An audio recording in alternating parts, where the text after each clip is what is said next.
¿Ya? Hola amigos, soy Azam, miembro de la comunidad Bahá'í. Estamos en su programa Perlas de Sabiduría, un programa auspiciado por la comunidad Bahá'í de Seneguía para traer a ustedes, bueno, primero gracias por invitarnos a sus hogares y realmente tratamos de traer lo mejor que uno puede regalar, que son palabras de Dios actualizada, adecuada, como remedio para todos los males que actualmente el ser humano vive. Aquí en la comunidad Bahá'í tenemos, bueno, lo más reciente, se puede decir la novedad que Dios ha enviado a través de Baha'u'lláh, el fundador de la fe Bahá'í, que nació en 1817 y dejó este mundo terrenal en 1892. Y ustedes ya son familiarizados, después de él también sucesor Abdul-Bahá, el siervo de la gloria, que siguió sus enseñanzas de su padre. Y hemos tenido últimamente varios programas hablando sobre las obras, maravillosas obras de Abdul-Bahá. Y como les decía, ¿no? Muchos han tenido oportunidad de conocer personajes históricos que han dejado huellas en la historia de la humanidad, como Nelson Mandela, como Gandhi, como Martin Luther King, o personajes realmente muy especiales, ¿no? Que han sacrificado por mejorar el mundo, han sacrificado sus beneficios. Pero muchos no han tenido esa oportunidad de conocer a Abdul-Bahá, a Baha'u'lláh, y estamos aquí por eso, ¿no? Estamos aquí para compartir con ustedes esas novedades que Baha'u'lláh trae. Y cuando uno habla de los principios que Baha'u'lláh ha traído, como por ejemplo igualdad de derechos, oportunidades para hombres y mujeres, educación universal, unidad en diversidad, eliminar todo tipo de prejuicio y todos esos principios, armonía entre ciencia, religión y todo eso, ningún ser humano puede decir que no vale, porque esos son justamente respuestas a ese malestar, a esa incomodidad, a esa sociedad que vivimos con defectos. Esos remedios son remedios. Y cuando Baha'u'lláh habló eso, era totalmente novedoso. Ahora para nosotros es lógico cuando se habla de igualdad de derechos entre mujeres y hombres, ¿no? Pues es algo que ya más o menos estamos entendiendo y viviendo y progresando. Pero cuando él habló y trajo esas enseñanzas totalmente universales para unir la humanidad, porque Baha'u'lláh dijo, la tierra es un solo país y la humanidad somos sus ciudadanos como una sola familia. Todo eso era novedad. Era cuando todavía la gente blanca iba a África, encadenaba a la gente de color negro y lo llevaba como esclavo. La gente no creía en unidad de la humanidad. Pero ahora nosotros sabemos que eso ya es un requisito de progreso, de bienestar para todos nosotros. Si queremos vivir bien, tenemos que pensar que también nuestros vecinos están cómodos y tienen que comer, ¿no? Si no, no están bien ellos ni estamos nosotros en buen estado y seguro, porque la protección de otros es protección nuestra también. Bien, así es lo que los bahá'ís creemos, ¿no? El que conocen bien, creo que ese tema de revelación progresiva de Dios, que existe un solo Dios, un solo creador del universo y también de ese planeta Tierra donde nosotros vivimos, y que Él no nos abandona, nos educa, nos quiere porque nos ha creado por amor y cada más o menos 1000 años está enviando una guía, un enviado, un profeta, como quieren llamarlo, pero son maestros o profesores de enseñanzas divinas, quienes son portavoces entre el creador y nosotros que somos su creación.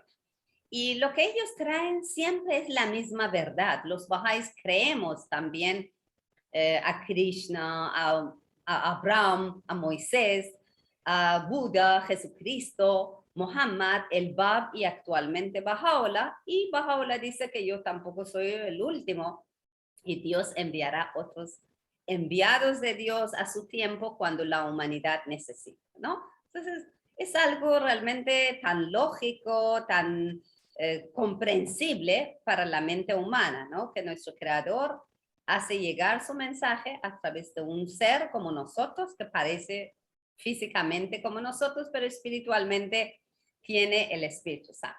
Muy bien, esa es una pequeña introducción, como siempre, para dar después bienvenida a nuestro invitado. Siempre tenemos invitados de lujo, realmente. Estoy tan agradecida porque las personas que nos acompañan dedican su tiempo y con mucha generosidad su conocimiento y comparten con nosotros. Así que pues, es muy, muy valioso. En esta oportunidad estamos con el profesor, el doctor Farshad Esmailian, profesor de la Universidad San Agustín de Arequipa. Bienvenido, Farshad. Buenos días, señora Azam. Muchas gracias por la invitación, esta oportunidad de estar en contacto con sus amigos oyentes. Es un gusto estar acá. Muchas gracias, Farshad. Yo quiero contar un poco a nuestros radioyentes y, seguidores de Facebook, YouTube, que últimamente, hace muy poco tiempo, Farshad ha escrito un libro muy especial. De verdad que estoy ansiosa de conseguir y leerlo. Y más adelante seguramente nos va a contar también que pronto, ojalá podemos conseguirlo en Lima y cómo tener los datos. Ese libro se llama Desarrollo y Prosperidad Mundial, Fundamentos de una Civilización Planetaria.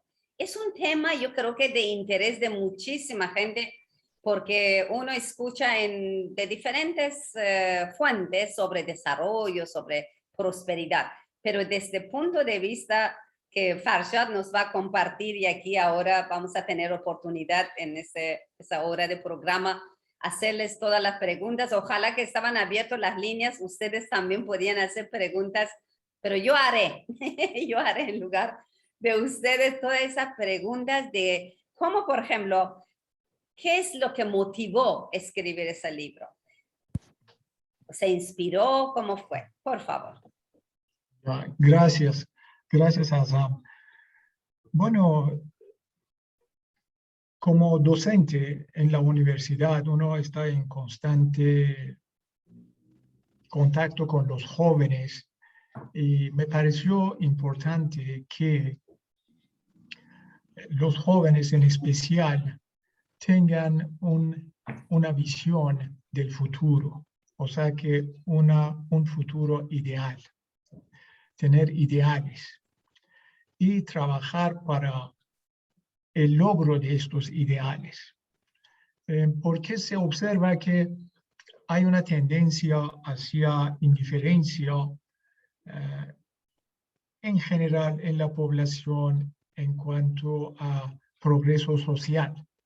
Estamos la mayoría ensimismados, preocupamos de nuestros propios asuntos, que es válido, pero al lado de esto me parece importante que también tengamos un afán para hacer algo para el cambio social. Estamos conscientes que en la sociedad hay un sinnúmero de problemas, no solamente hablamos de Perú, sino a nivel mundial, ¿no? Estamos viviendo en una situación de crisis, todo el mundo estamos conscientes de eso, y la pregunta es, ¿qué hacemos? ¿Cuál sería nuestro papel en de alguna forma remediar los problemas, mitigar estos problemas que enfrentamos en el mundo, especialmente los líderes del futuro, que son los jóvenes?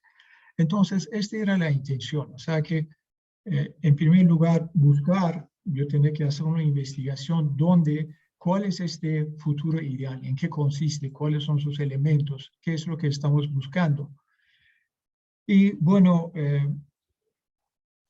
también el problema de cómo llegamos a esta situación de crisis que actualmente afecta a todo el mundo. ¿Cuáles son los rasgos de esta crisis? ¿Dónde comenzó? ¿Cómo es que llegamos a esta situación tan incómoda en el mundo en general? No solamente hablando de pandemia, sino, bueno, todo el mundo conoce el problema del medio ambiente, la violencia, la cuestión de inmoralidad, La pobreza. la pobreza extrema, etcétera, adicciones, violencia contra la mujer, tráfico humano, etcétera. Entonces, esto es lo que me motivó para escribir este libro y primero entender cómo es que llegamos a esta situación de crisis, porque no es una crisis que surgió de noche a mañana, sino que había todo un proceso y hablar de este proceso, qué pasó y, bueno, llegar a las causas de esta crisis y después proponer, según lo pude estudiar, algunos remedios. ¿Qué tenemos que hacer? ¿Cuál es la visión y qué podemos hacer para avanzar hacia esta visión? Gracias, Farshad. Muy interesante. Y un poco de repente nos puedes contar sobre la estructura del libro, por favor. Sí, sí, claro. Este libro comienza con una parte, primer capítulo, que habla de la historia. O sea que historia especialmente de Europa a partir de Edad Media, ¿no? Sabemos que bueno, este primer capítulo voy a dar a conocer algo muy general respecto a este primer capítulo que habla de la historia, habla de, bueno, una transición en la Edad Media, hablamos de una edad de la fe, la gente muy religiosa, muy preocupado con las cuestiones espirituales, preocupado por el otro mundo. Y habían clases muy definidos en la sociedad, no había movilidad social, cura, clase, aristocracia y la gente que trabajaba en el campo, sistema feudal. Y esa tendencia religiosa tenía su beneficio, pero también tenía sus podemos decir, parte negativa, porque llegó un momento que predominaba mucho fanatismo religioso, persecución de la gente que no eran católicos. Después surgió un conflicto con la ciencia, religión y la ciencia, una edad donde surgían muchas supersticiones, creencias en brujería, espíritus malignos. Y bueno, sabemos que surgió también la cuestión de la Inquisición.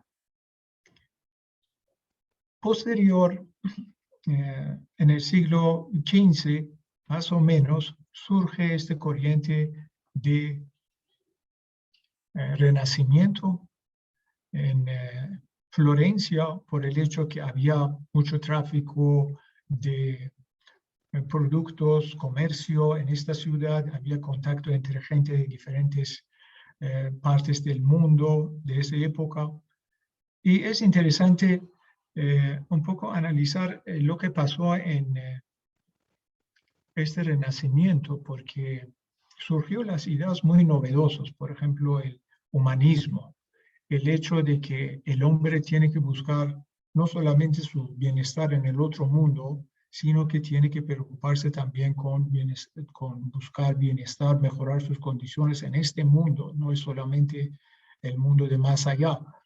Entonces, otro punto importante era el énfasis en la ciencia, en la razón, que el hombre tiene que utilizar su razón y buscar explicaciones de diferentes índoles, las leyes de la naturaleza, y salir algo de pensamientos, se puede decir, muy arraigados, tradicionales.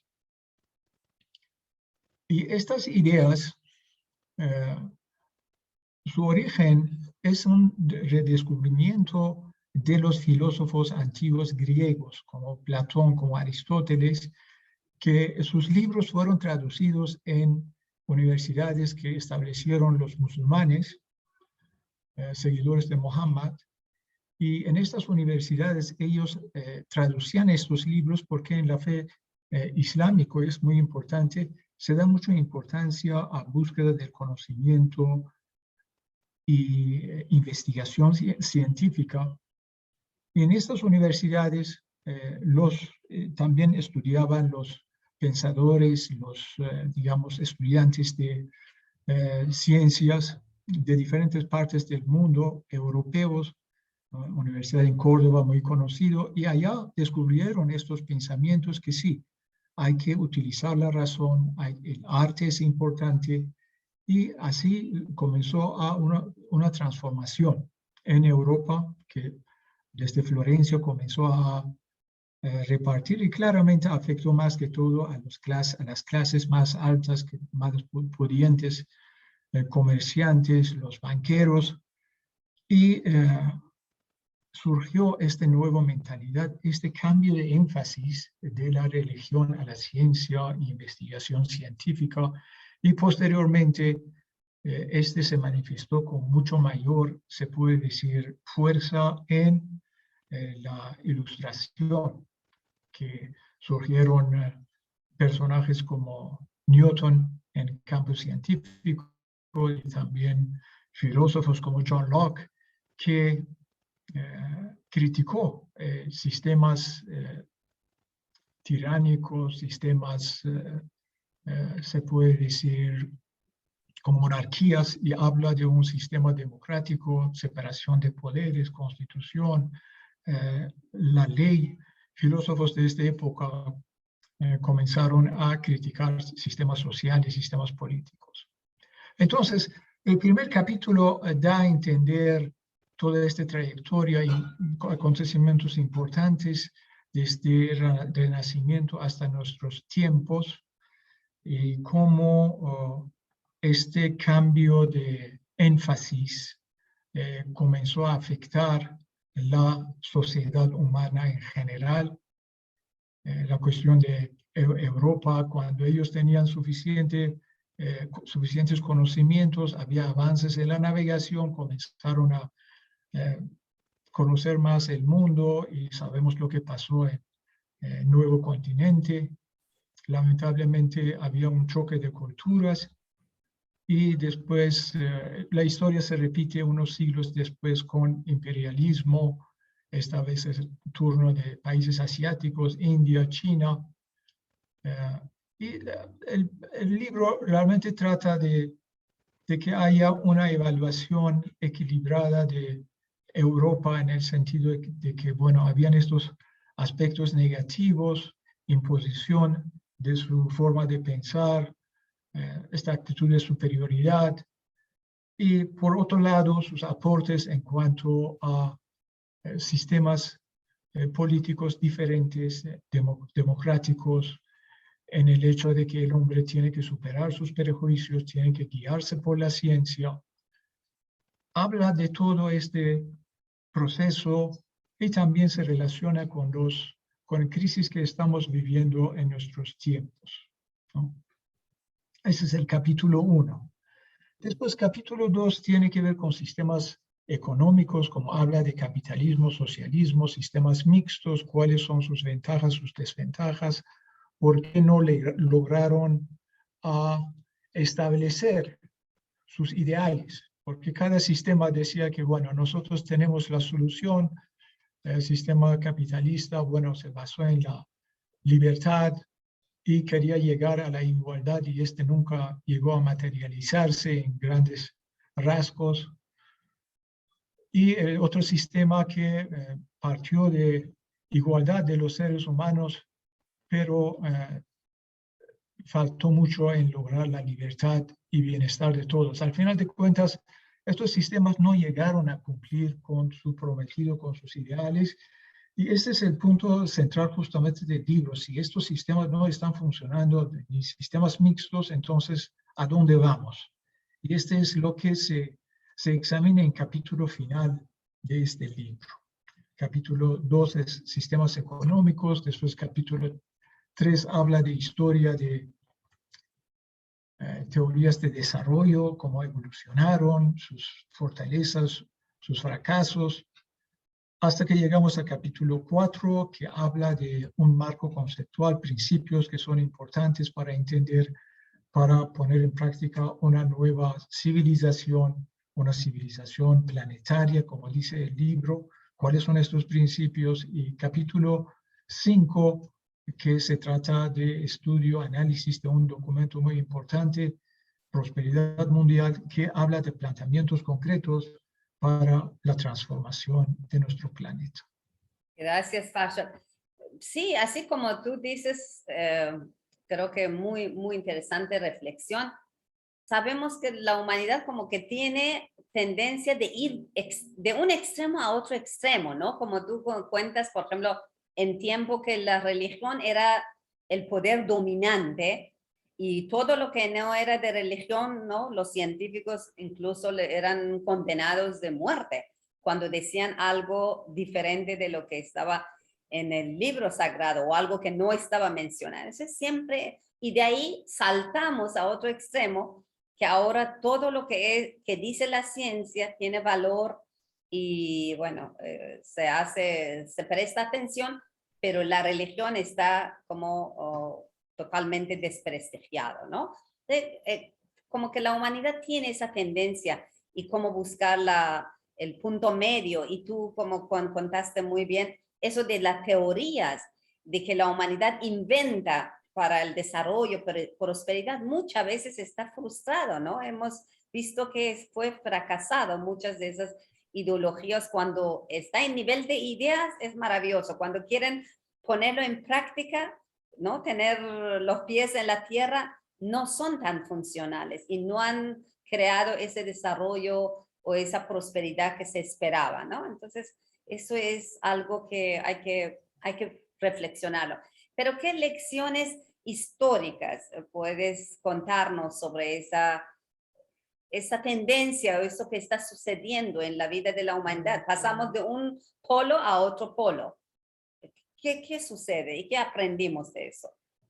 Sí, justamente en relación a lo que estás explicando, una cita de Albert Einstein. He tratado de buscar citas también que son relevantes Excelente. a este texto, he puesto en el texto. Dice, muy interesante, dice la intolerancia de los ateos fanáticos es análoga a la de los fanáticos religiosos. La intolerancia de los ateos fanáticos es análoga a la de fanáticos religiosos y tiene el mismo origen. O sea que podemos tener fanáticos en los dos lados. Ateos materialistas pueden ser fanáticos, intolerantes, pensar que hay una sola forma de pensar. Y por otro lado, los religiosos fanáticos y fundamentalistas no tienen tolerancia y dice que lo que yo pienso, eso es la solución. Entonces, esta forma de pensar que puede surgir de tanto materialistas como religiosos realmente conduce a muchos problemas en el mundo. Entendemos esto.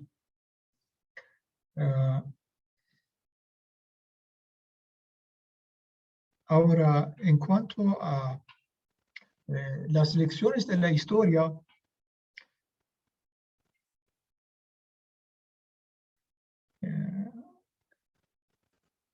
en términos generales, porque es un tema bastante amplio, no hay estudiosos de la historia, yo me gustaría compartir con ustedes una de estas tantas explicaciones que son muy interesantes por un sociólogo Sorokin.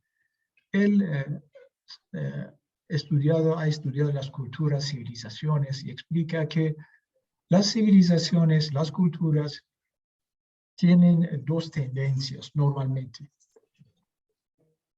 O sea que tienen una tendencia hacia el materialismo o tienen una tendencia hacia el espiritualismo, él lo dice, ¿no?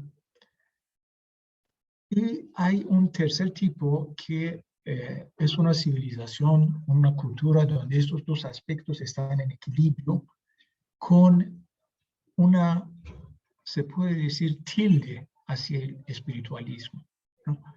Entonces, él dice que este espiritualismo se experimentó, por ejemplo, en la Edad Media, ¿no? Este énfasis 100% absoluto en la religión, en la espiritualidad, y se dejó de lado la tendencia hacia la razón, hacia la ciencia, y hemos visto las consecuencias de este tipo de cultura: intolerancia, fanatismo, superstición, etc. Y después el cultura materialista dice que en realidad el hombre nace en este mundo está acá en este mundo un tiempo, después desaparece, y entonces mientras está en este mundo tiene que disfrutar básicamente de los placeres de este mundo, y habla de hedonismo, ¿no? Y esta cultura materialista hace mucho daño también al ser humano, a la sociedad, como estamos observando. Por ejemplo, hablando de un ejemplo muy simple que quizás todos conocemos, crisis medioambiental. Ha habido una conferencia, otra conferencia a nivel mundial para superar este problema, y estamos capacitados para superar esta crisis, pero intereses económicos impiden llegar a una solución. Todavía hay un afán muy grande en buscar los intereses económicos, especialmente de parte de los grandes empresarios, la gente que tiene mucho dinero y todavía quiere más. Y obviamente está en un camino de destrucción. Este se puede ver en diferentes ámbitos, ¿no? O sea, que la cuestión de competencia, que va mano a mano con materialismo, competencia, armamentismo, compra de armas, los países que se arman cada vez más y están produciendo armas y venden armas y les conviene que haya conflictos. Materialismo extremo. Entonces, después él habla de un equilibrio que en la historia había pocos tiempos cuando había este equilibrio. Habla de una, por ejemplo, época de un corto tiempo durante el Renacimiento, que surgieron artistas como Miguel Ángel,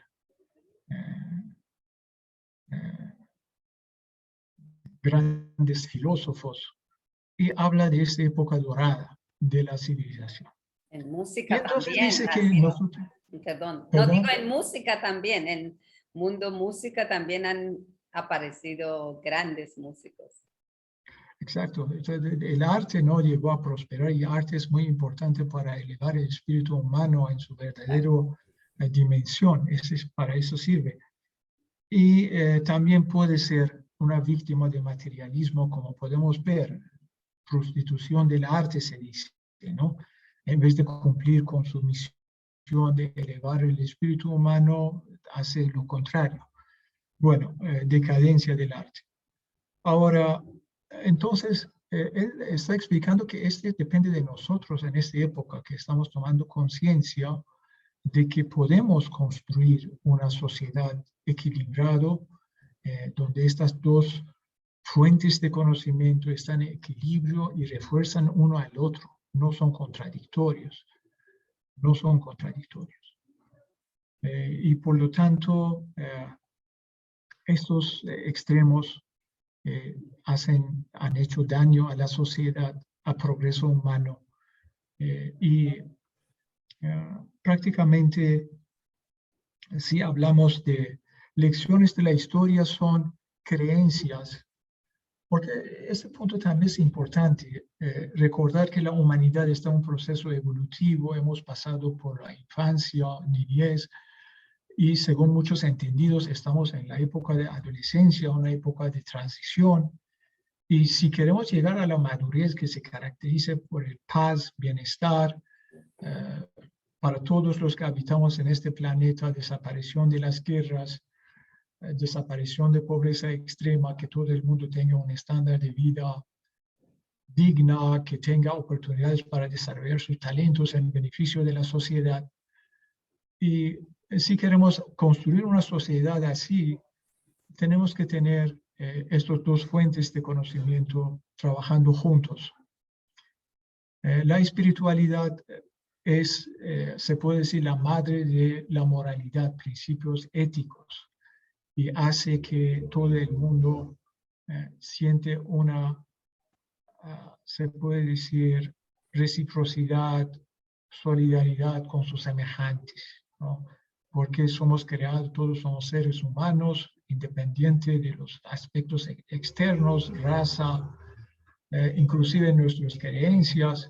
Tenemos que llegar a construir un mundo mejor, sin que nadie diga que mi forma de pensar es superior y todos tienen que seguir, ¿no?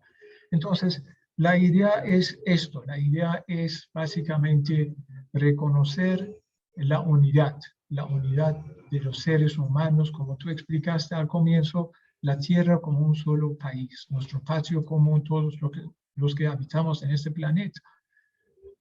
Bueno, hablando de la historia, nos hace, por ejemplo, examinamos encuentro de Europa con los nativos en América, cómo fue este encuentro, ¿no? Actitudes de soberbio, superioridad, ¿no? Estamos aprendiendo que este realmente es nefasto, ¿no? Culturas pueden vivir uno al lado del otro, aprender uno del otro, construir juntos. Es un aprendizaje. Lo que pasó Segunda Guerra Mundial, ¿no? 50 millones de personas, seres humanos como nosotros, que desaparecieron, fueron victimados, ¿no? Muchas cosas que sucedieron y ya todos conocemos, perjuicios de tipo racial, otra vez este afán de hegemonía, de ser superior, etcétera, etcétera, etcétera, ¿no? Y entonces, en resumen, ¿no? Si queremos hablar de algunos macro tendencias, factores, nacionalismo extremo, nuestro nación es supremo, tiene que gobernar a los otros, nacionalismo. El otro problema es el materialismo, lo explica Shoei Effendi, el materialismo, el consumismo, y el otro problema es falta de adherencia a principios espirituales y morales, ¿no? Que lo explica Eloy Anello en su libro Liderazgo Moral, ¿no? Menciona dos factores en grandes rasgos: falta de unidad a nivel mundial que conduce a esta situación de crisis. Cada uno está buscando beneficiarse, por ejemplo, en comercio mundial, detrimento de otros. Esta actitud de competencia en vez de colaboración, estamos en un solo mundo. Y habla de falta de principios morales, actuar según principios morales a nivel individual, ¿no? Podemos hablar de corrupción de los funcionarios, cuando no hay realmente motivos puros, la gente llega a cargar puestos políticos, pero no busca intereses de la población. Al final de cuentas, de eso se trata, ¿no? Entonces, cuando no hay estos principios morales y espirituales, también surge la decadencia.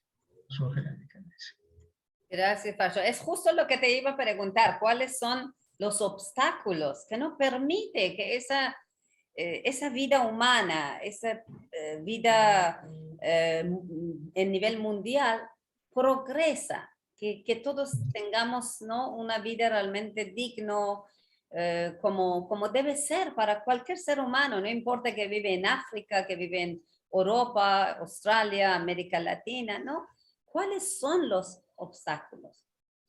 ¿Qué es lo que impide realmente? Sí, sí estamos hablando de este avance hacia la unidad que es importante, importantísimo. Estamos hablando que esta madurez de la humanidad se manifiesta a través de esta unidad. Y esta unidad no está en uniformidad, sino está unidad en diversidad, ¿no? No estamos hablando de lo que trataron de lograr, por ejemplo, trató de lograr el sistema socialista, que todos tienen que pensar igual. Habla de uniformidad, entonces no admite divergencia. Y acá el enfoque es totalmente distinto. Habla de unidad en diversidad, ¿no? Diversidad tiene que ser un factor de aprendizaje, las decisiones se toman a través de la consulta. Veamos lo que sucede en los congresos, en los parlamentos, en gran parte del mundo, ¿no? Diferentes partidos políticos que tienen sus propias agendas y cada uno entra en la reunión de consulta para promover sus propios intereses, su propia agenda. Y acá se está hablando de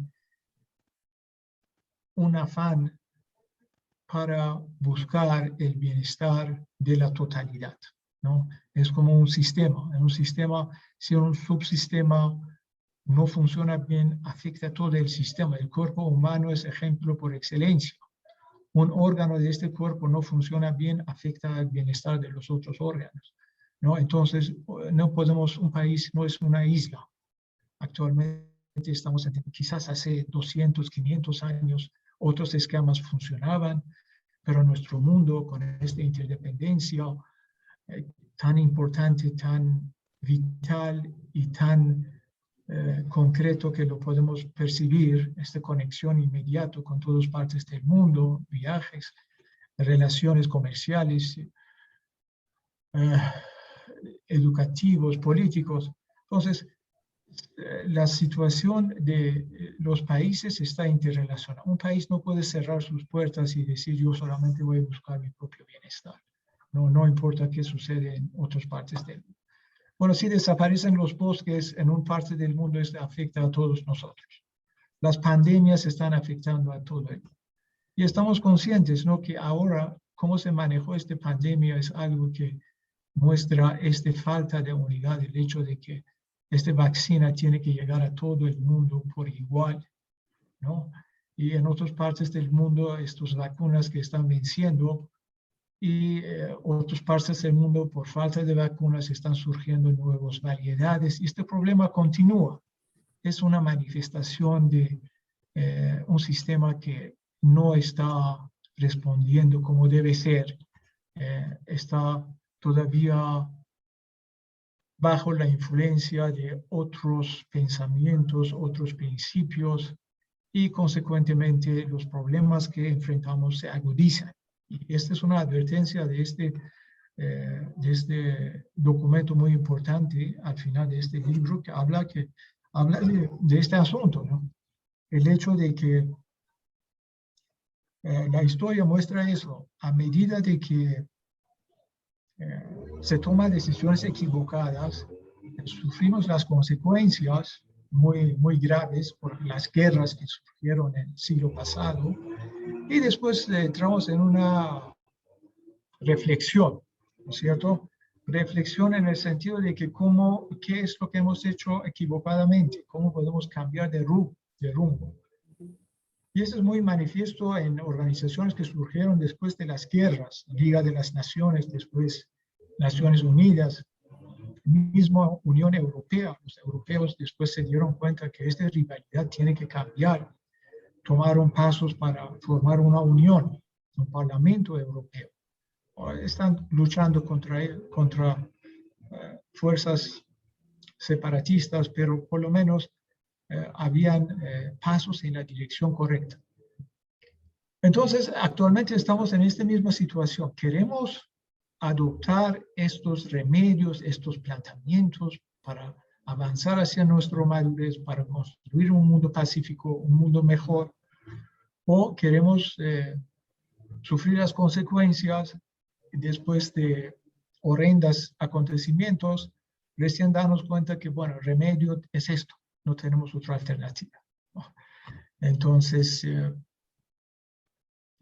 Este es lo que estamos hablando, tú mencionaste a Abdul-Baha. Es un personaje que antes que sucedieron las guerras, antes de las guerras de Primera Guerra Mundial, él viajó a Europa, a Estados Unidos y sonó la alarma que está muy, situación de Europa es muy crítica, está a punto de estallar estas rivalidades, habían prácticamente dos agrupaciones antagónicas y lamentablemente cayó en oídos sordos. Y después también Segunda Guerra Mundial, Roy Effendi, sus advertencias, lamentablemente no llegaron a escuchar. Y bueno, el costo ha sido tremendo, ¿no? Uno se pone a pensar en la destrucción, la pérdida de la vida humana, y ahora todavía queremos continuar con esto o queremos cambiar de rumbo y llegar a nuestra madurez. Tarde o temprano vamos a llegar a esta madurez, pero depende de nosotros cómo lo queremos hacer. Gracias, Farshad. Sí, yo estaba pensando en los ejemplos que tú diste, que nos están como diciendo basta ya. Es, por ejemplo, el tema de pandemia, es una muestra que demostró que la humanidad, si no se une, no tiene solución, ¿no?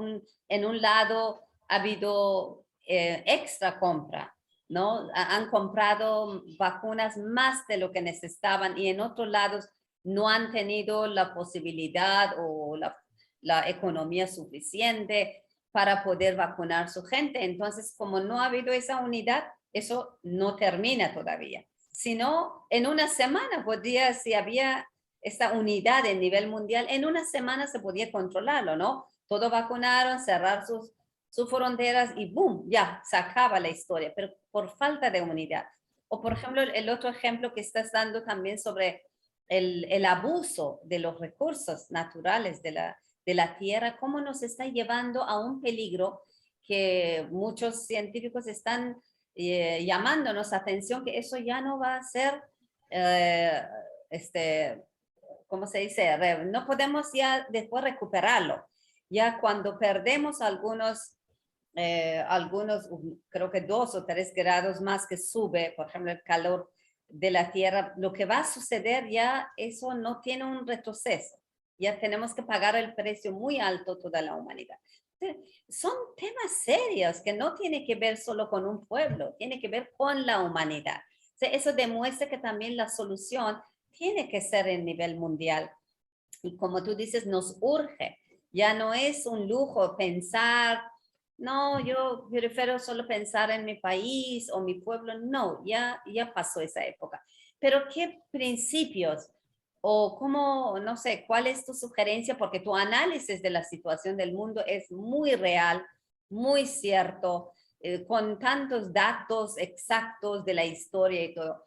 ¿Y cuáles son los principios que crees que podemos adoptar los seres humanos y los gobernantes y todo para que nos saca de ese estado que vamos de un extremo a otro y siempre estamos cayendo, no sé, en este camino equivocado que no soluciona? A ver si, por favor, nos compartes. Sí, bueno, este es justamente el tema de capítulo 4, capítulo 5, y está partiendo de un conjunto de conceptos. Por ejemplo, un concepto muy importante es la realidad del ser humano. ¿Quién es el ser humano?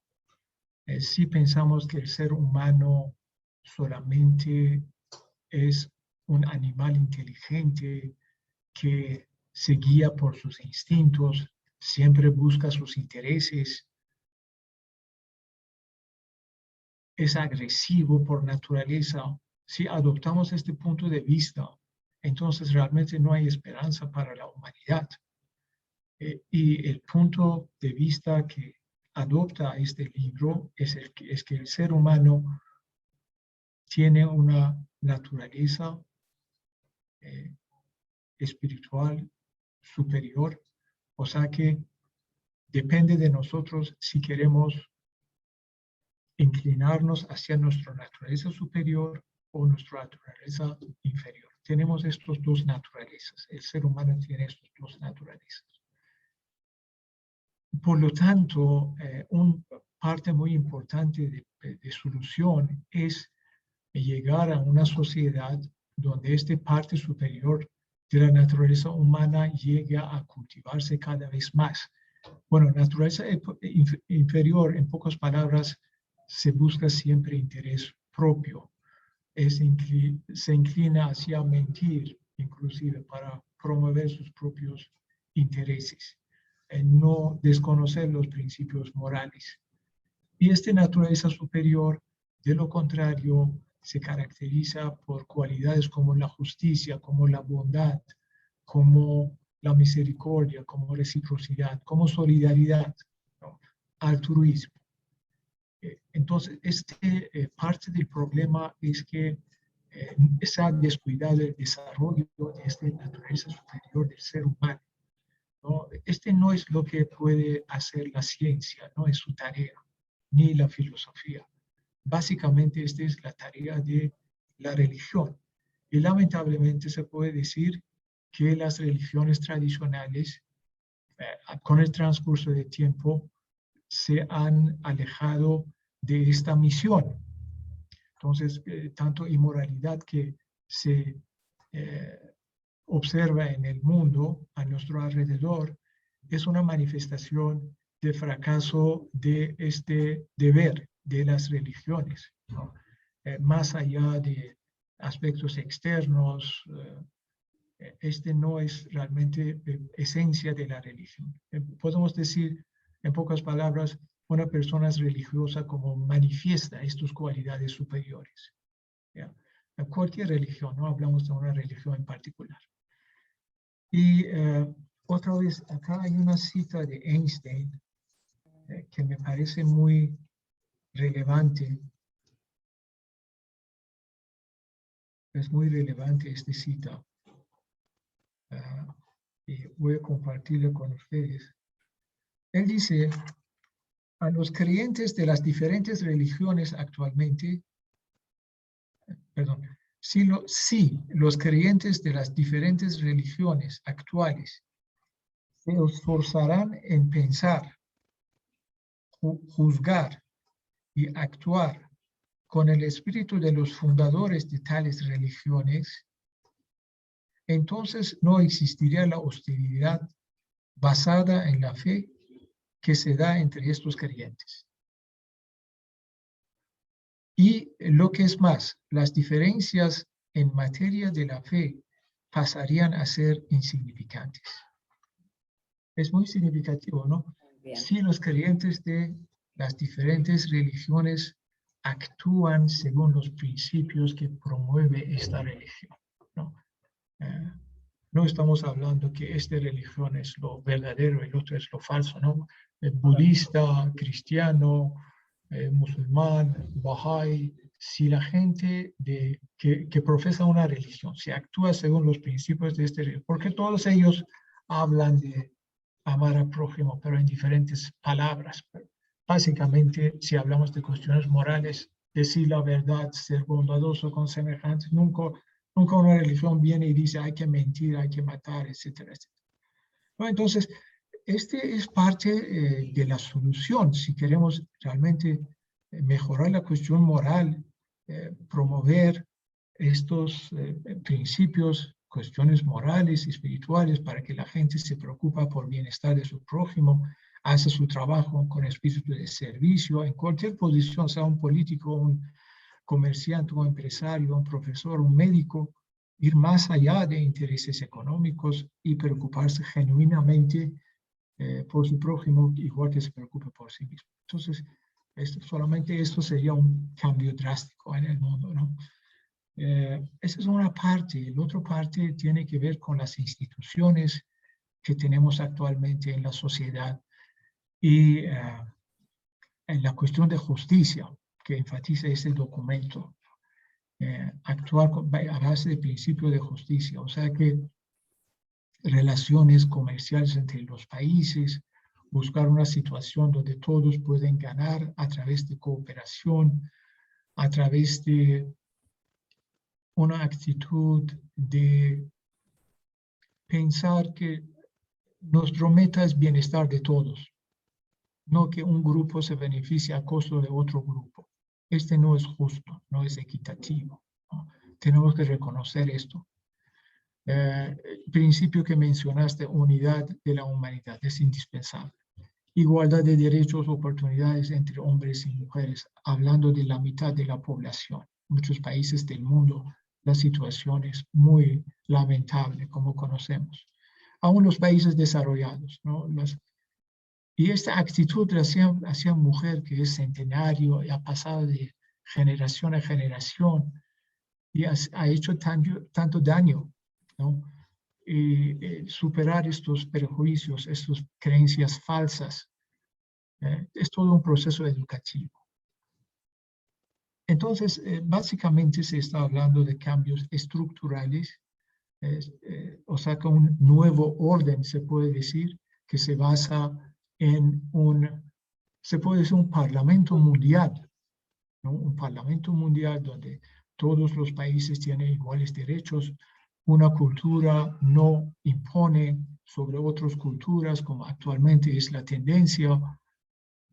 Es un despertar, prácticamente, es un despertar a nivel mundial en cuanto a estos principios, el principio de la unidad, de la justicia, el poder, por ejemplo, acá se explica el poder en qué consiste, poder tradicionales para que un grupo se sobrepone sobre otro grupo, pero acá está hablando del poder como fuente del poder, actitudes como servicio, como que la persona da el ejemplo para los demás, su rectitud.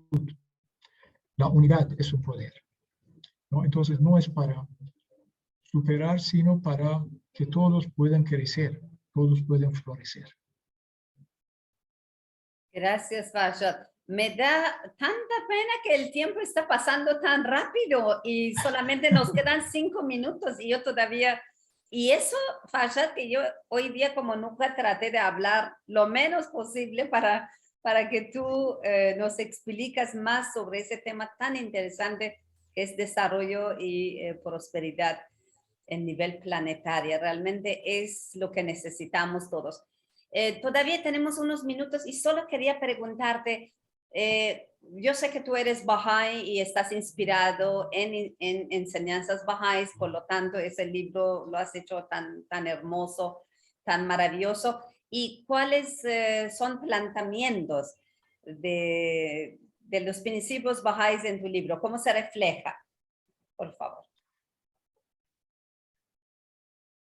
Sí, bueno, conocemos muy claramente o creemos los Bahá'ís que las diferentes religiones provienen del mismo fuente, hablan de un mismo Dios, y han aparecido en diferentes tiempos en la historia de la humanidad para impulsar el progreso del mundo según sus condiciones. Es como son los médicos, ¿no? El médico tiene su mano sobre el pulso del enfermo, según la enfermedad da el remedio. Entonces, las enseñanzas de la fe Bahá'í, que, bueno, la fe Bahá'í aparece en 1844, no hace mucho tiempo. Entonces, la situación del mundo no es estático, está en constante cambio, evolución, ¿no? Y ciencia avanza, no queda lo mismo, no es estático. La religión también avanza, hay enseñanzas que vienen acorde con las necesidades de los tiempos, ¿no? No podíamos haber esperado que Jesús o Moisés hablan de unidad del mundo, ¿no? No había llegado, no había todavía el momento. Entonces, Baha'u'lláh, su principio fundamental es unidad, es eje principal de sus enseñanzas sociales, ¿no? Y por lo tanto, tiene un esquema para cambio y progreso de la humanidad hacia prosperidad para nuestros tiempos. ¿Qué tenemos que hacer ahora? ¿Cuáles son las necesidades de hoy? ¿Cuáles son los problemas más urgentes de hoy? y cómo se puede resolver estos problemas. Entonces, este documento que le estoy contando está inspirado en las enseñanzas de la fe Bahá'í y se han investigado, se han visto estos principios, estos elementos para un cambio social, cambio de mentalidad y cómo podemos avanzar hacia esta nueva civilización que tiene que ser una civilización planetaria. Y realmente nos ponemos a pensar cómo fue el avance de la humanidad desde tiempos muy remotos, ¿no? Familia, tribus, clan, después se formó ciudad-estado, llegamos al siglo XVI, XVII, formación de las naciones, países, y no queda ahí, ¿no? Tiene que comenzar, tiene que continuar, y eso es lógico, ¿no? Avance. Y ahora el siguiente paso es avanzar hacia esta civilización planetaria, ¿no? Y el desafío es esto, ¿no? El reconocer que estos sistemas anteriores son obsoletas, no sirven para nuestros tiempos y necesitamos adoptar nuevos sistemas, nuevas formas de pensar y obviamente es un proceso de cambio gradual. Entonces, la fe Bahá'í viene para despertar esta conciencia de que el avance hacia el bienestar colectivo de la humanidad depende de adoptación de estos principios universales. Y estos principios son universales, es lo que quiere decir que no contradicen a ningún tipo de religión o creencia que busca progreso social, ¿no? Sencillamente está hablando de los principios e instituciones que el mundo de hoy necesita. Y hay una cita, creo que estamos terminando, me gustaría compartir con los amigos.